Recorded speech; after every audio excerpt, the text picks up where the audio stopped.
On abrite tous un monde caché, un univers invisible qui vit, juste là, à l'intérieur de nous.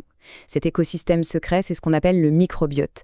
Et son influence sur notre santé, notre humeur et même nos pensées est profonde et souvent vraiment surprenante. Allez, on va plonger ensemble dans cet univers fascinant. Regardez-moi ce chiffre. C'est vertigineux. 50 000 milliards.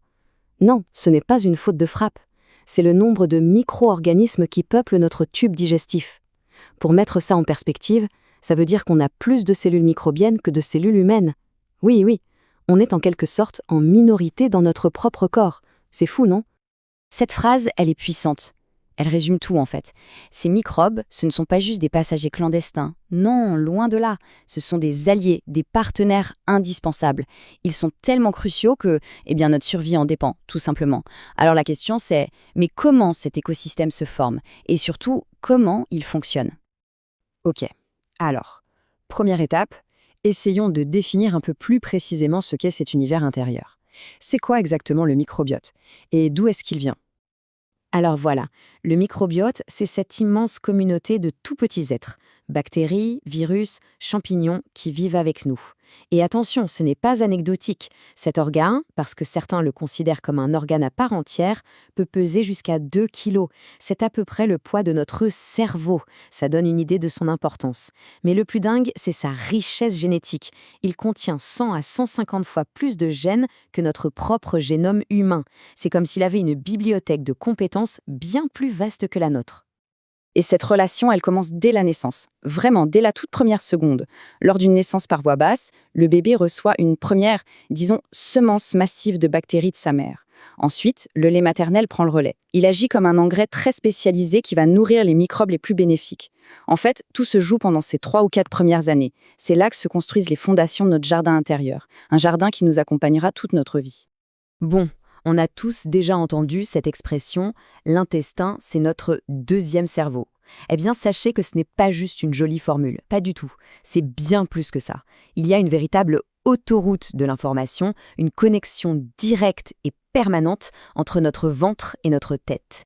Et tenez-vous bien, 90%, c'est la proportion de notre sérotonine qui est produite dans l'intestin.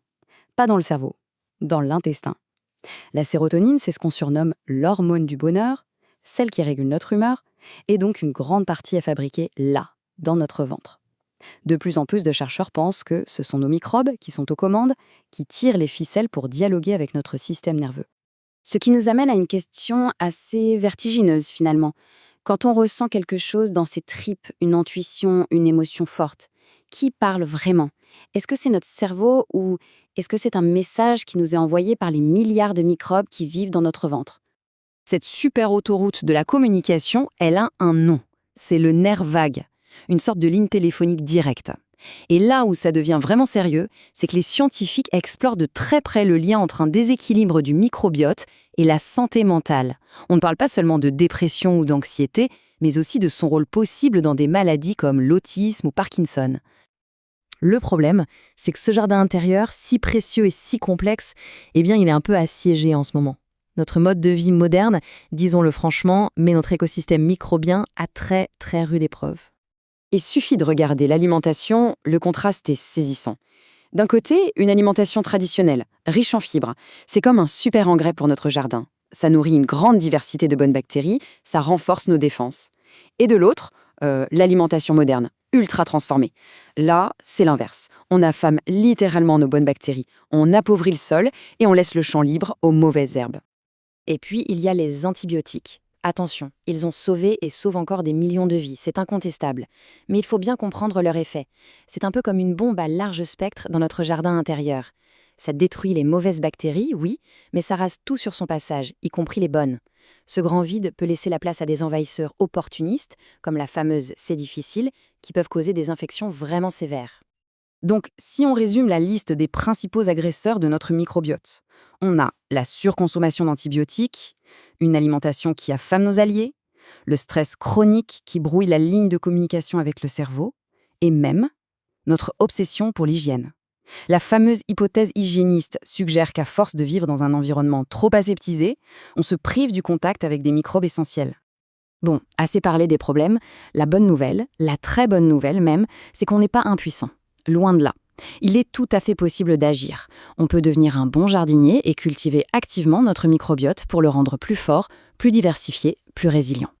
La première chose à faire pour un jardinier, c'est quoi? C'est de mettre de l'engrais. Pour notre microbiote, cet engrais, ce sont les prébiotiques. Qu'est-ce que c'est? En gros, ce sont des fibres végétales que notre corps, lui, ne sait pas digérer. Mais nos bonnes bactéries, elles, en raffolent. C'est leur nourriture préférée. C'est ce qui va les aider à se développer.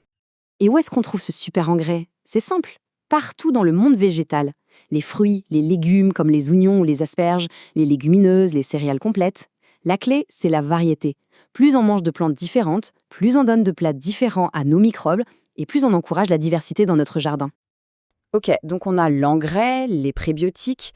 Maintenant, il nous faut les graines. Et les graines, ce sont les probiotiques. Là, l'idée, c'est carrément d'introduire de nouvelles espèces bénéfiques dans notre jardin. On sème de nouvelles plantes pour enrichir la biodiversité. Et le meilleur moyen pour ça, ce sont les aliments fermentés. On parle ici du yaourt, bien sûr, avec des cultures vivantes, mais aussi de la choucroute, du kimchi coréen, du kombucha. Tous ces aliments qui nous viennent de traditions ancestrales sont en fait de véritables bombes de bonnes bactéries vivantes.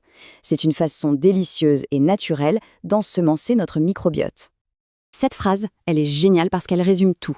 L'idée n'est pas tant de manger 5 fruits et légumes par jour, mais de viser la diversité. Pourquoi? Parce que chaque plante, chaque légume, chaque fruit nourrit une famille de bactéries spécifiques. 25 plantes différentes par semaine, ça veut dire qu'on nourrit un écosystème beaucoup plus riche et varié. C'est ça le secret d'un jardin luxuriant. Et maintenant, si on se projetait un peu, parce que ce qu'on découvre sur le microbiote est en train d'ouvrir des portes incroyables pour la médecine de demain.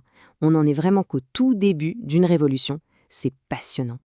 Prenons un exemple concret et assez spectaculaire, la transplantation fécale. L'idée est simple, on prend le microbiote d'une personne en bonne santé pour le transplanter chez un patient. Pour les infections assez difficiles qui reviennent sans cesse, regardez les chiffres. Les antibiotiques ont un taux de succès d'environ 30%. La transplantation, 90%. C'est la preuve ultime que parfois, la meilleure solution, c'est de réinitialiser tout l'écosystème. Et ça, ce n'est qu'un aperçu. Demain, l'analyse du microbiote d'une personne pourrait nous dire à l'avance si une chimiothérapie va fonctionner ou non.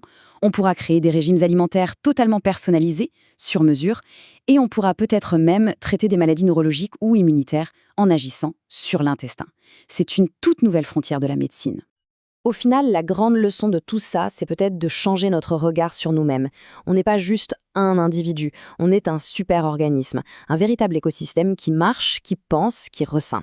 Chaque choix alimentaire, chaque décision de vie, c'est un peu comme un acte de jardinage qui influence ce monde intérieur.